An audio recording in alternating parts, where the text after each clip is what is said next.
Hello, I'm Dr. Scott Wadier. And I'm Tommy Welling, and you're listening to the Fasting for Life podcast.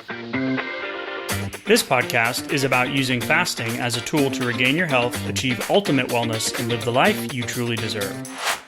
Each episode is a short conversation on a single topic with immediate actionable steps. We cover everything from fat loss and health and wellness to the science of lifestyle design. We started Fasting for Life because of how fasting has transformed our lives, and we hope to share the tools that we have learned along the way.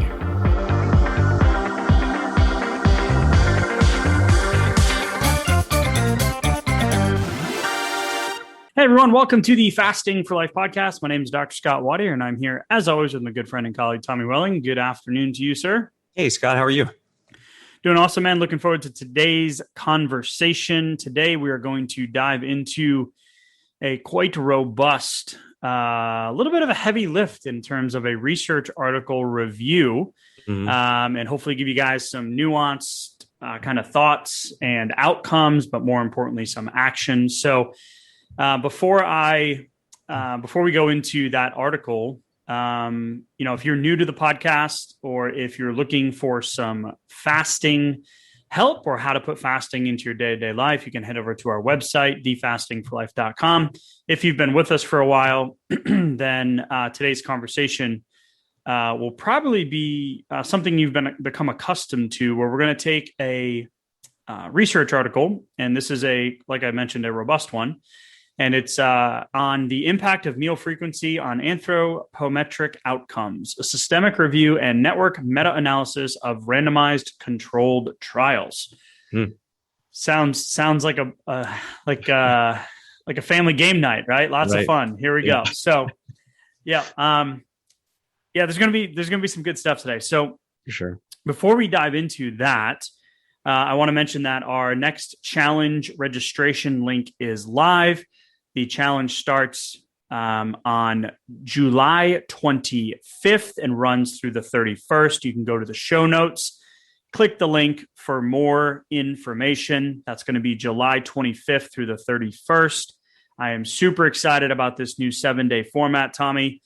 We have been able to get the same results that we were doing in our 10-day challenges with our 7-day. The delivery has been leveled up. The results have been maintained or even improved. We've got a new format, daily check-ins, more accountability. We've got more time and availability to answer questions. We've streamlined the delivery. I could just keep going on and on and on. We've got a couple new recipe packs that are dropping. Okay, I'm going to stop. I don't want to give it all away. But if you guys have been listening for a while, you know that we do these challenges every 6 to 8 weeks.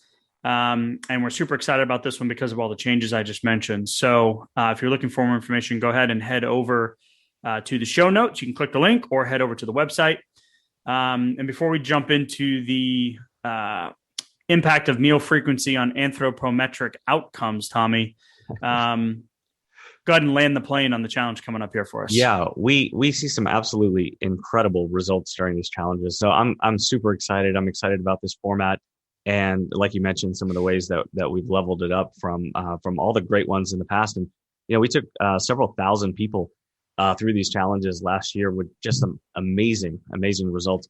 And, what I thought was cool about this article is I think it's going to speak to a lot of people who are considering doing a challenge or who may be ready for a challenge, even if they don't quite realize it just yet. Because depending on where you are in your fasting journey, you may be stuck at a plateau, or maybe you've never really pushed the boundaries because you didn't know how to do it, or didn't have the confidence to do it, or didn't know how to, quote unquote, safely do it, or in a way that you could really feel good about and really hit the gas and get some long-term, some amazing transformational results. And that's what this process is about. And, today's article really kind of speaks to that because, a lot of folks who may be listening have done a 12-hour fast, or maybe stuck at a 14 or a 16-hour fast, but never really pushed the boundaries. Or maybe you've done a longer fast here or there, but you kind of gave it all back. You didn't know how to maintain those results or how to accelerate them and how to really get the ball rolling. And that's what we talk about. That's where we get to and how we develop the long-term results within the challenge. We start within the challenge, and then we have a great continuity group that those folks have been with us for a while after we get done with the challenge, so we can continue the momentum. And so it's really cool to see that structure in play. And I think that's why this article, really kind of spoke to us here and felt timely to do. Yeah, it's interesting too, because you just mentioned something and I didn't know you were going to bring that up. So I love when there's alignment like that. But the article is kind of a dud, even though it's a heavy lift. Yeah. In the fact that it's, looked at 42 different entries, ended up landing on 22 different random controlled trials, a decent number of participants, between 600 and 1,000. There was some secondary analyses. There was some, strengths and weaknesses of the studies. But it really looks at the comparison of the old, I shouldn't say old, but the commonly accepted thought process that 4 to 6 small meals a day is going to be beneficial for long-term weight loss or weight management, which then results in increased, longevity, health outcomes, et cetera. So if you've been in the weight loss journey, like much of us have, and if you haven't heard Tommy and I's story, you can go back to the first couple of episodes, give us a little bit of grace, but go ahead and listen to episode 1, hear how we got started all the way back, when we turned the microphones on in January of 2020. And one of the things that, both of our journeys included was this, okay, I'm going to track, I'm going to count, I'm going to, make sure I have my snacks with me. I'm going to have breakfast. I'm going to have my mid-morning snack. I'll have lunch. I'll have my mid-afternoon snack. I'll have dinner. And then maybe I'll have a high protein, desserty type protein packed snack before bed. Maybe a protein shake after the gym too, right? After workout. So a lot of commonly accepted thought processes in the weight loss and dieting world. So I love the study because it's going to look at the difference in meal frequency and the relationship between meal frequency and measures of obesity. And right in the abstract, it says, and we know up until this point, it's pretty inconclusive, right? So they were looking at the systemic review of the network meta-analysis, and they were looking at situations where the calories were the same. They were isocaloric. And they wanted to look at the anthropometric categories or outcomes of body weight, waist circumference, fat mass, and energy intake. And when they started breaking down the different studies, and we're not going to go through all the nitty-gritty details, one, because we probably couldn't land the plane on that and make it make sense. In a 30-minute podcast, or you might fall asleep if you're listening to this. So we're not going to do that. We want to take the nuanced kind of action steps out of the conversation. But looking at those anthropometric outcomes, or those measurements of body weight, waist circumference, fat mass, and energy intake, on the comparison between one meal all the way up to 6 to 8 meals per day, all with the same isocaloric intake, meaning the situation was, I'm going to eat the same amount of food regardless of how many meals I have it in. Yeah. And with no specific outcome looking for a calorie deficit, right? Like just looking to have a maintenance type of meal, your normal calorie amounts just split up into different segments through the day, whether that's 1 or that's 6 or 8. Right. And it's interesting because when you start reading I'm like, oh man, this is a really cool article. And that's why I love how you framed it in relationship to, the fasting journey. Right. So we'll go into a couple of the big differences between why we think, the results of this were so inconclusive. But it really goes through, just in the introduction, talking about, the dietary habits of the consumption of foods with snacking and calorie containing beverages. It's been hypothesized that eating small, frequent meals instead of larger meals enhances fat loss and better weight maintenance. We mentioned a few of those things. Some studies, they mention, provide support for that hypothesis of the smaller meals and snacks throughout the day. But then there's other diets and cancer studies that lower frequencies, so less than 3 meals a day, were associated with higher risk of obesity. but lower waist circumference. And then controversially, there was another cohort study that indicated that increasing the number of eating occasions beyond 3 is associated with a higher risk for weight gain. And then a recent meta-analysis of 13 random controlled trials suggested that lowering meal frequency through skipping breakfast and prolonging the fasting times may help to reduce weight in adults. So literally, they just came right out in the introduction and said, given these contraindications, we really don't know whether or not increasing or decreasing the meal frequency has an overall benefit on weight and obesity. So that's the introduction, right? So there's a bunch of meat in between. You're giving me PTSD from when I had these questions. I hadn't stumbled upon fasting. I hadn't done any fasting myself. And I'm looking for answers like in the metabolic journals, in different research articles, just like this. Right. I may have actually read through some of the ones that they used and reached my own same inconclusive results based on what I was reading. Yeah, it's quite daunting. And the relational point here to me was that, like, there's so much information out there. It's like, what do I do with it? And that's why I love fasting, because fasting allowed me to regain control through the simplicity of just simply changing and putting some more time, in between when I ate. So I want to give some of the low certainty outcomes of this study. And that's the terminology of like low certainty, moderate certainty, no effect, low certainty, moderate certainty, or like, yeah, this is 100% certain. These two things are related, right? Right. So when we're looking at these metrics, the body weight, waist circumference, fat mass, and energy intake, the 2 meals per day slightly reduced body weight compared to the 3 or 6. Mm-hmm. And it was the best for decreasing waist circumference. So 2 meals a day, which is your standard, typical beginners, 2 to 3 meal beginner's starting point for someone that is new to fasting. You skip breakfast, typically. Intermittent fasting windows are 16-8. So sure. You eat dinner and then you don't eat until lunch the following day. So 16 hours without food, 8 hours with food. Most people will start there with 2 to 3 meals in that 8-hour window. It was interesting, though. This is with slightly right here, right? So slightly 2 meals per day reduced body weight compared to 3 meals. So if you're starting intermittent fasting, just doing the 2 meals compared to the 3 is actually going to give you a better reduction in body weight. And it's best for reducing the waist circumference, which is what we found. We did a podcast a few episodes ago about the new emerging field and definitions of metabolic health. Yeah.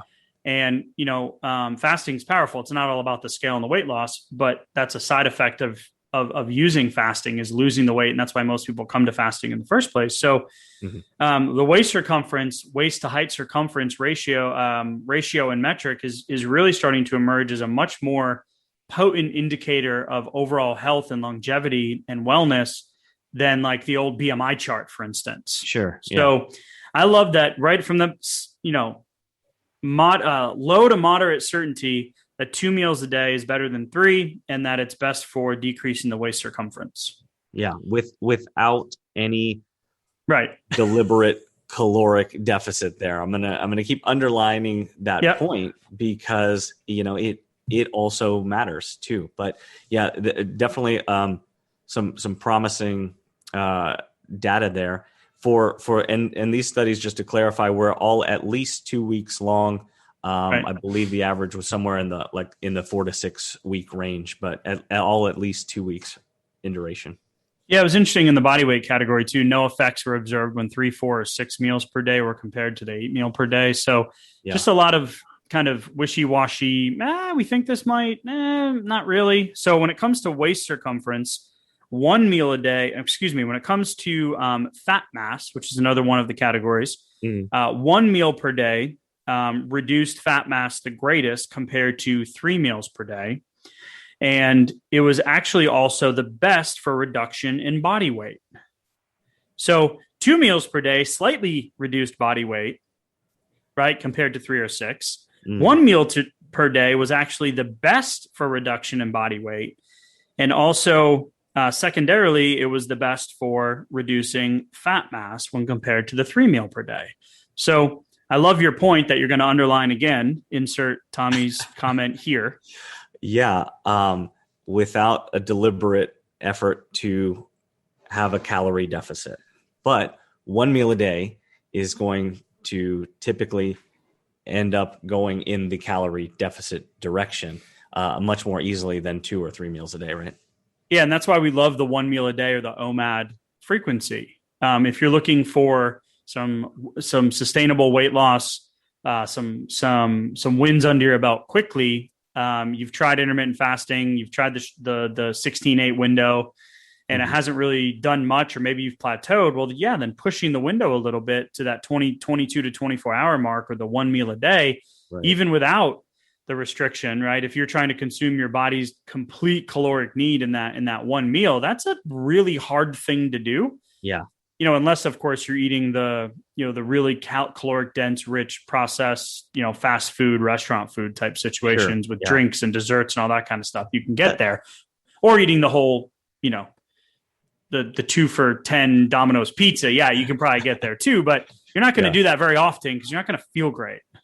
Yeah, it's going to be self-limiting, or it probably will be over time for sure. But I think that's a great point, because there is a really big difference in doing 1 meal a day at home with intentional eating versus being in a restaurant or a fast food situation. It's very easy to consume a day's worth of calories if you have dinner at a restaurant with some appetizers, a couple fried things, and maybe a drink or two, especially the sugary stuff that they like to serve, right? Like there's a big difference there. Right. And you're going to see big differences in long-term outcomes going down those 2 different paths as well. For sure. So as we transition out of the nerdy portion of this and the heavy lift, the don't go to sleep on us portion of today's episode, 1 meal a day was ranked the best treatment for body weight reduction, followed by 2 meals a day, whereas 2 meals a day was actually performed best for waist circumference. The rankings for fat mass and energy intake were inconclusive, since none of the different meal frequencies investigated were superior when compared with the others. So one of the interesting things that came out of it from a secondary analysis or sensitivity standpoint, when they looked at the sensitivity analyses after, is only patients, when they looked at a population of only patients with obesity, both 1 and 2 meals per day were slightly more effective than the commonly accepted 6 meal per day kind of eating plan or eating schedule. If you ever look at the diabetes, American Diabetes Association recommended food schedule or food plans. Yeah. It's the breakfast snack, lunch snack, dinner snack, kind of try to keep those blood sugar levels as steady as possible, right? Yeah, as steady as possible. Which just furthers the insulin resistance portion of it, which is where we're transitioning out of the don't go to sleep on us nerdy portion of where we've been, moving into the more nuanced conversation where we're going here. In the population with obesity, which is I would make an assumption here that those are the people that are less metabolically healthy, that have more insulin resistance, right? Which is the underlying cause of the weight loss issues, or being able to keep the weight off, or the hunger and all the stuff that comes along with trying to lose weight on the diet roller coaster. Both 1 and 2 meals a day were more effective than the 6 meals a day, which goes against, in reducing body weight, which goes against that standard operating procedure for people that are already in the category of being overweight or obese. So just simply starting there for you guys who are listening is a great place to be. Yeah, because there's a big difference in what's going to happen in meal frequency between being insulin resistant and not being insulin resistant. And that may be where some of the fuzziness or inconclusions kind of come from, from some of these groups of the analyses that they're doing in this study, because this was a bit of a mixed bag of subjects, right? Some of them, like a minority, had some sort of insulin resistance. A lot of them did not. And we've gone through some of those studies in previous episodes where there's definitely a difference. And meal frequency, if you're taking in the same number of calories, if you have no insulin resistance, it may not matter if I took in half now and half in 3 hours. But if I have a high level of insulin resistance, my blood sugar and my insulin are still elevated 3 hours later. If I take in the other half of my day's worth of calories, I'm going to end up storing a lot more of those as long-term fat stores versus being able to burn through those. Yeah, I really like that point of clarity there, is that, we looked at this article, we're like, oh, this is really cool. There's some good talking points here. But the main takeaway is going to be the additional benefit that you're going to be gaining from, never mind just decreasing the frequency, but also decreasing the overall intake, which is going to be addressing, the underlying issue of being able to get the weight off and keep it off, which is that resistance component that you were just kind of explaining there. Yeah. Yeah. Great point. Because if you're just, if you're just eating regularly, and again, not so much in a restaurant, that can kind of give us, false signals and kind of bypass some of our own body's, mechanisms for how much should we be eating. But if we're just doing standard eating at home, and we do 1 meal a day versus 2 meals a day versus 3 meals a day, if we're focused on 1 meal a day, for example, we are typically going to not consume a whole day's worth of calories. Like we're typically going to have a built-in calorie deficit there, which is a good portion of the insulin control and of the ultimate weight loss that a lot of folks see with 1 meal a day. And so that's very different from some of these experimental conditions here that we saw. Yeah, and one of the cool things at the end of the article, they had a section on the relevance of our findings, and they mentioned that research shows that in adults with overweight and obesity, a reduction in body weight simply of 5 to 10% of initial body weight was associated with improvements in the majority of overall health risk factors. Right. So they even mentioned that in this analysis, the weight loss wasn't significant or of sufficient magnitude to be associated with those. But some of the studies were as short as 2 weeks, right? And we know we've looked at some of those low carb studies with diabetics over the course of 6 months, 12 months, 18 months, and 24 months. Mm-hmm. And that a lot of the times the weight comes back following the standardized eating meal planning schedules. That is one of the things that we liked about this conversation, is that the commonly accepted thing is, low caloric deficit, making sure you're getting, like we mentioned, and we opened the episode with, the meal snack, protein shake, meal snack, kind of framework. Right. And I just like the kind of the takeaway that there's so much information out there, and most of us, like you and I, Tommy, when we came to fasting, there was a lot of like, well, screw it, I've tried everything else. Mm-hmm. Right. Like, Why not just do it? Right. So, if you're new to fasting, if you've been fasting, you've kind of hit a plateau. I really want to encourage you guys to head over to the show notes or the website, and jump in. It's time, especially if you're we're on episode 80, 81, 82, somewhere in there. I'm not sure which one this is when it'll be released, full transparency. Mm-hmm. We do a lot of recordings. But I know specifically for this one, the challenge is coming up next week. So it's like on July 25th, like we're here. We've got 7 days. If you've been on the fence, if you've been like, it's been working, but maybe you just need like that boost of energy, and that little extra push, to kind of to get the momentum moving in the right direction again. We can kind of contrast the inconclusivity of this article and the wishy-washy results and the low certainty, comparing that with the old weight loss journey of suffering through low and slow, like eat less, move more, take 6 weeks to lose 4 pounds, and then one life event or celebration or weekend warrior or birthday event or weekend away, order a pizza, one right? Friday Throws night, you off and track. It's done. Right. So it is time to really kick things into high gear. It is the middle of summer. Before we know it, the holidays are going to be here. Yep, I just said it. Go to Hobby Lobby. There's a store here locally. You're going to see Christmas decorations being put up in the middle of summer because they know what they're doing. So I want to compare that old energy of the old journey with what we have coming up on July 25th. I'm super excited, Tommy. Let's land the plane here with a couple final thoughts and takeaways or action steps just to make sure that we didn't lull people to sleep today. So I just kept looking through the article, like waiting for the evidence to hit me, waiting for the conclusion that more meals a day was going to be better, that it was somehow going to show itself that it was revving up metabolism, like I had always heard. Like it was the magic behind, dropping the fat and getting the results and losing the weight, right? But that's exactly how I felt years ago. I was so confused. I was scouring the research myself, looking for like what wasn't working, why wasn't it working, and like it was so frustrating and so confusing. And that's when I found fasting, and it was like what you mentioned earlier, like that frustration, desperation point.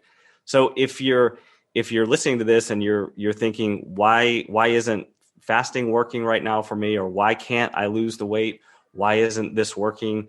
I'm just going to encourage you, go over, check out the challenge page, register for it. There's no time like the present. We took all of those confusing pieces, everything that frustrated us and the questions that we had, we put those into the challenge so we could answer those and get the results that we'd been looking for so long. And I will make one final promise here, Tommy, as we wrap up today's episode. And I love that perspective. I promise you that we will not have this conversation during those 7 days. Okay. Because the fact that, the conclusion of the article is there's no significant findings on either side. Well, I'll tell you where we do have findings. That's in our community group. That's in our continuity group. And that is most definitely in our challenges. So I promise, here it is. I'm saying it to all of our hundreds of thousands of people that listen to this. We promise that this conversation will not come up. It'll be in those 7 days. Okay. So with that, I encourage you to head on over. Tommy, thank you for your time, sir. Great conversation, and we'll talk soon. Thank you. Bye. So, you've heard today's episode, and you may be wondering, where do I start? Head on over to thefastingforlife.com and sign up for our newsletter, where you'll receive fasting tips and strategies to maximize results and fit fasting into your day-to-day life. While you're there, download your free Fast Start guide to get started today. Don't forget to subscribe on iTunes, Spotify, or wherever you get your podcasts. Make sure to leave us a 5-star review, and we'll be back next week with another episode of Fasting for Life.